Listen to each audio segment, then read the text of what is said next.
There are calls in the US for a newly elected Republican congressman to resign after he admitted embellishing his resume.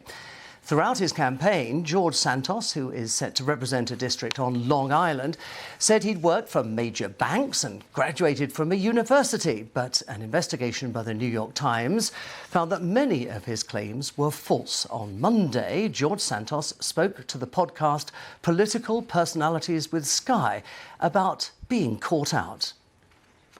Did I embellish my resume? Yes, I did. And I'm sorry. And it shouldn't be done. And there's words can't express 100% how I feel, but I'm still the same guy. I'm not a fraud. I'm not a cartoon character. I'm not some mythical creature that was invented.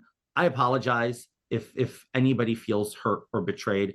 I will gain everybody's trust back by just delivering results for them and making sure they do not forget why they voted for me in the first place, which was to get stuff done.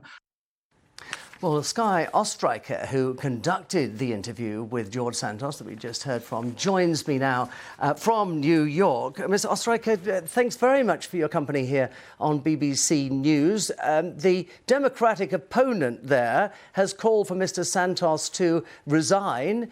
He's not going to do that, is he? Hi, David. Thank you for having me. No, he doesn't plan to resign. And like you just mentioned, Democrat versus Republican, I think the problem leading up to this election and many of our elections here in New York and throughout the United States is the focus on whether a candidate is a Republican or a Democrat, and less attention is paid to who they are as a human and the characteristics that they possess, besides for the fancy title or besides for the party lines. And if we paid more attention to that, perhaps some of these problems would have been avoided in the first place.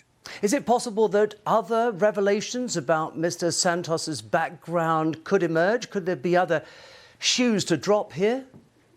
I suppose so, right? It seems as if he exaggerated a lot of the things on his resume. I don't know what there is left to exaggerate, but who knows? He plans to be sworn in on January 3rd in D.C. as a member of Congress, representing Long Island from the district where I was born and raised.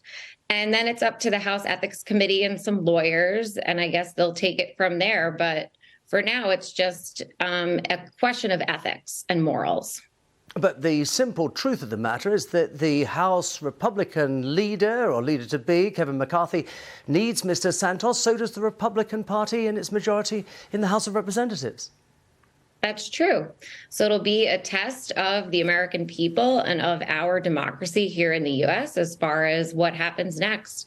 But to avoid this in the future, I think the public needs to take a better look at who these candidates are as people. And that's why I have the platform, Political Personalities with Skye, to get to know the characters behind the letters in their name. He has said that he plans to deliver on the promises he made during this campaign, and all this has got nothing really to do, has got everything to do with politics, nothing to do with reality. Does he have some sort of claim in that regard, do you think?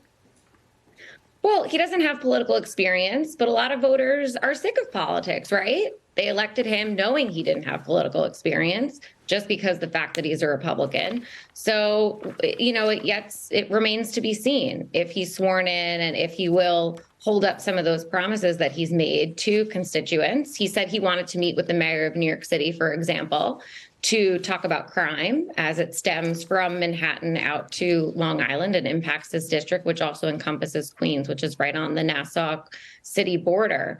So we'll see. Will the mayor meet with him? Will his colleagues trust him? All this remains to be seen if indeed he is sworn in and wishes to cooperate with some of his colleagues in the Congress.